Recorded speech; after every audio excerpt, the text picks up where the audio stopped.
edrych mas i'r môr, mae'n teimlo fel gytre, a mae'n just teimlo, os ti'n anadlu mewn ar ogledd môr, mae'n just yr ogli fel heddwch mewn ffordd.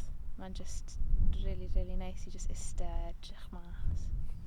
Dwi'n credu bod e wedi siapo bywyd fi mewn ffordd, achos fan ni'n dod lan fan hyn ar ôl ysgol o leia unwaith yr wythnos pryd o'n i'n ifanc. O'n i wastad yn dod lan am mychyd haul, a o'n i wastad yn gwybod bod fi'n byw yn Parc Cenedlaethol fyd. A nawr dwi'n gweithio i'r parc fel ranger, a dwi'n cofio bod yn ifanc a dod lan fan hyn a jyst meddwl dwi really moyn edrych ar ôl llefydd fel hyn.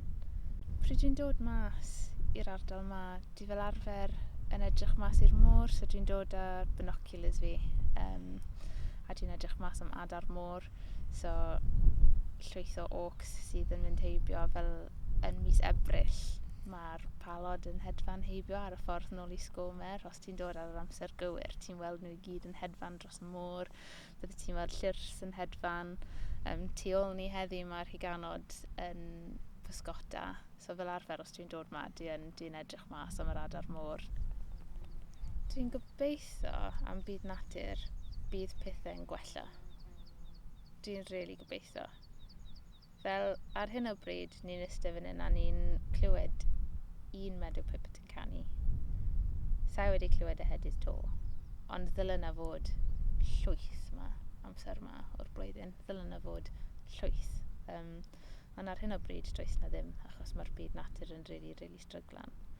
So licen i weld bod pawb yn dod at ein gilydd i helpu'r byd natur, achos ni'n rhan o'r byd natur, a dwi'n credu bod ni'n anghofio hwnna. Ni'n anifeilied, ni'n fod byw ar y tir ma a edrych ar ôl y tir a fel cyd byw gyda popeth arall, ond ni di anghofio bod ni'n fod wneud na.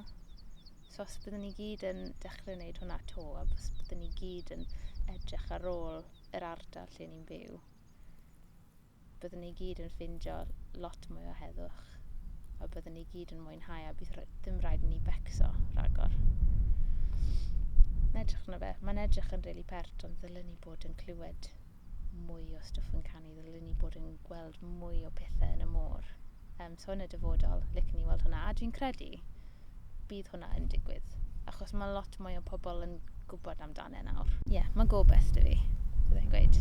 Mae llwyth o gobeith 'da fi.